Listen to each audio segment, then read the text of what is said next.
Welcome to Yoga for You.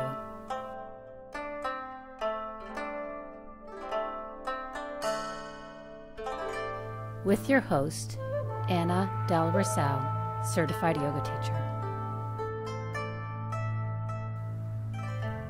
Yoga is not a substitute for medical attention, examination, diagnosis, or treatment. Please check with your doctor before beginning any exercise regimen, especially if you recently had surgery, are pregnant, or postnatal. If at any moment something doesn't feel right, please stop. It's important to listen to your body. I will provide detailed instruction as you move in and out of poses to ensure your safety. If you have any questions, contact your local yoga teacher or studio. Thank you for tuning in. Have a blessed day.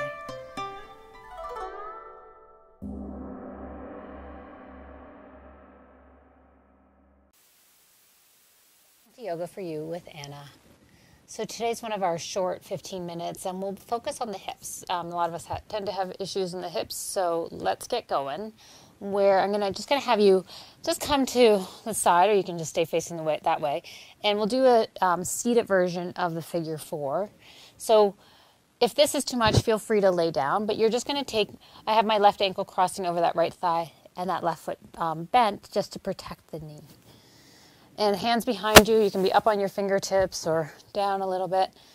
You can walk this other knee in, just depending on how much of a stretch that you need here.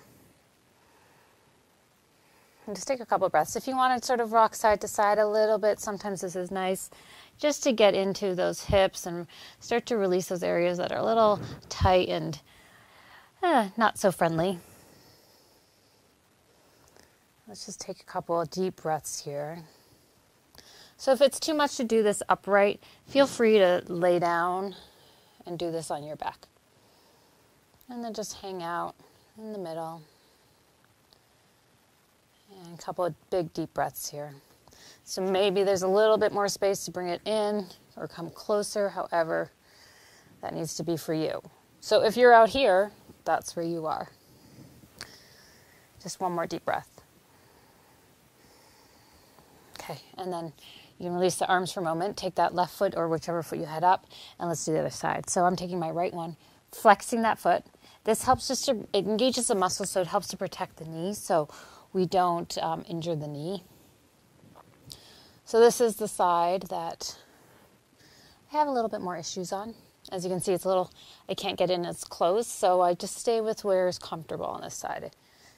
Try not to push it, and again, feel free to rock side to side if you like. Sometimes this just helps to break up that tissue that's a little tighter.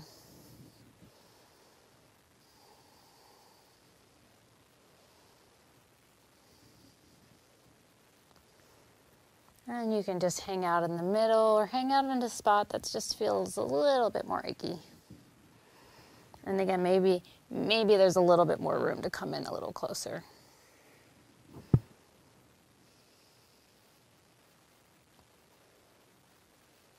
And just take 2 more breaths here, please. And one more full breath. Good. And then just release. And you're going to make your way into downward dog. So I'm just going to move this a tiny bit. Come onto your hands and knees. And then curl your toes under. Spread your fingers wide. Shoulders slide down your back. Belly draws in. And lift the knees. Sit back a little bit. And then begin to lift your hips. This downward dog, I want you to have your feet mat width apart. It's a little wider than normal, but it helps us get into those outer hips a little bit better. You can have the knees bent if you need to, or straighten them. Just a couple big deep breaths. So the shoulders move up your back, away from the ears. When I'm upside down, I think of up towards my tailbone. I know that can be a confusing term sometimes. Good. Take one more full breath. Good. And then wiggle your feet so they're back to hip width apart. And we're going to do a modified humble warrior. So you're going to take your right foot, step it outside of your right hand. You can stay with this back knee, lift it, or if you want something simpler, drop that left knee. So you can be here or here. And then you're going to take your arms out like downward dog. So let your head be heavy. And again, shoulders, make sure they're not creeping up towards your ears, but that they're moving down away from the ears. Drop your head. And breathe. So this gets really into this left psoas and that right inner groin. And breathe. So these poses that make us feel things really quickly, really ask us to soften through our breath. Because oftentimes in moments of stress or tightness or something's new, we hold our breath. So try to see if you can breathe through it. Good, and one more breath here. And then walk your hands back. And let's just switch legs. Right leg back, left leg forward. So that foot can be turned out slightly on an angle. And you can have the back knee down, lift it, your choice. This is more intense. I'm going for simpler today. Walk the hands out. And my hands here are mat width apart. Let the head drop. And the weight still comes forward. Shoulders relax. So you can bend the elbows a little bit. And breathe. So remember to always just come back to your breath.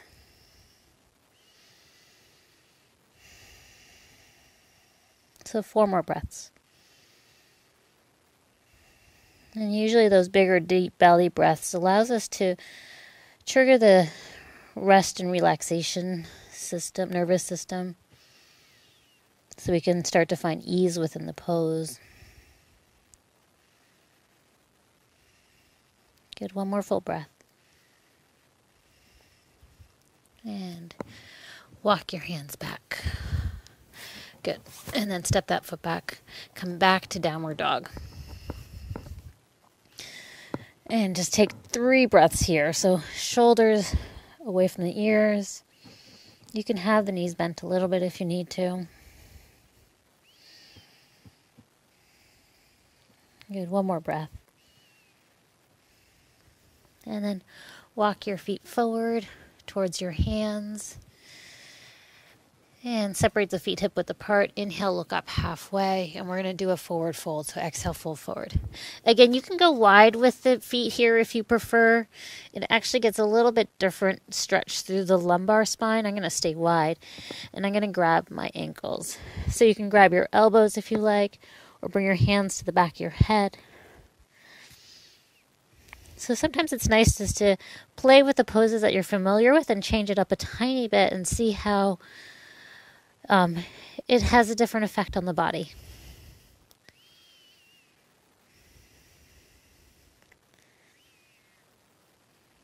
Good. One more full breath. And then bend the knees. Actually walk them in hip width apart. Bend the knees nice and deep and roll up through your spine. And walk them to standing. Good. So just a couple of standing poses. Let's go 4 feet apart. Let's actually start with goddess pose or horse stance. Turn the feet out about 45 degrees and then bend the knees. Your knees should be in line with your toes, so if you need to wiggle your feet in or angle them in a little bit better, feel free. So you want to make sure that those are in line and that the knees aren't coming in. So you want to press out through the knees, hands to prayer. And then let your hips just drop here. If you want, just sway again side to side. Just letting yourself ease into those hips. And then find your center. So press into the heels, lift your heart, and lengthen the tailbone down here. A couple of easy breaths. Yes, this is one of those poses that you can feel the strength of those quads being asked to kick in. So it might feel intense, but it's also one of those good feelings. Good, one more deep breath. And then press into your heels to stand up.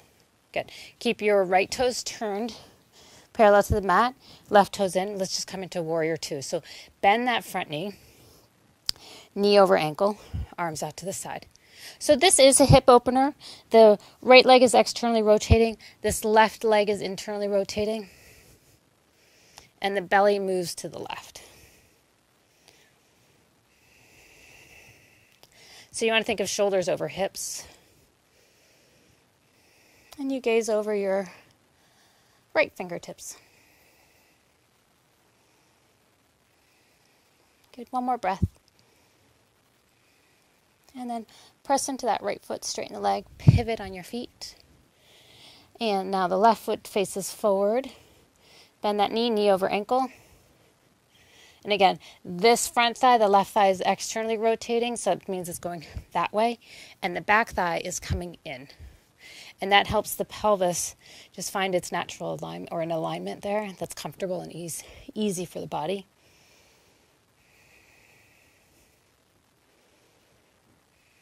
And two more breaths. One more.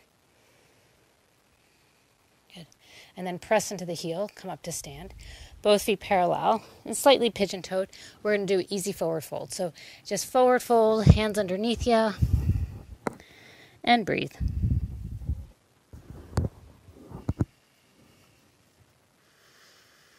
So now we're stretching those outer thighs.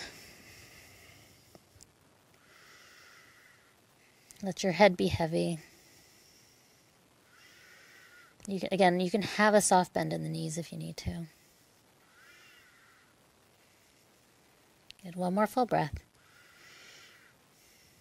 And then inhale, look up halfway. Pivot your feet in. And you're going to come to sit. So come all the way down. Good. Soles of your feet together. Butterfly pose. So you can have your hands back behind you if you want. If this is enough for you, feel free to stay here. If your knees are also really high, you can place props underneath them just to have that support. If you can stay here comfortably, feel free to grab your feet and lift your chest. This is option 2. You can stay right here. If you want, you can fold forward. You can bring those elbows onto the inner knees to help the inner thighs move down. I'm going to stay upright. Even staying upright, and think of those inner knees moving out. So you're getting this stretch through the inside of the legs. Often when we think hips, we think the outer hips, but adductors attach into the pelvis as well. So they're a good one to give a little TLC to every so often. And a little thing about the adductors is they actually, when we have one muscle or group of muscles that are weak in the hips, the adductors act as a stabilizer. And the adductors are the muscles that bring our legs together. So it's just to be aware of what's happening in your body is really key to making any shifts. So taking one more full breath. Good. And then if you want, you can lay down for your little shavasana. We'll take about a 1-minute shavasana. So if not, you can just close your eyes and stay upright for a couple of breaths. So you're going to lay down on your back, close your eyes. Allow your breath to be soft. I'm going to keep my knees bent for right now. And just let the knees knock together. And just take a deep breath in. And exhale it out.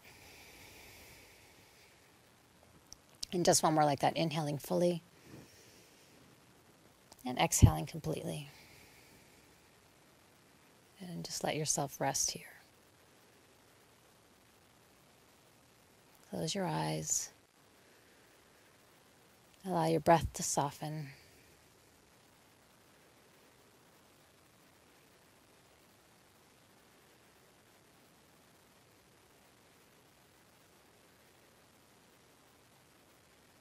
So feel free to hang out here longer. But if you really have 15 minutes, and just deepen your breath. Extend the arms up. Hug your knees in, And then just roll to one side and come up to sit.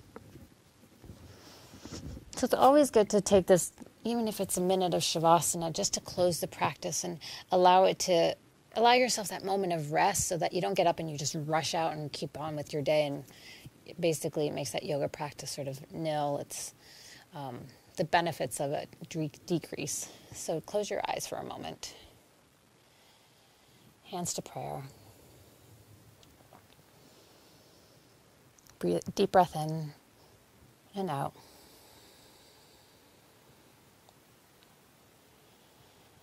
And just thank you for tuning in.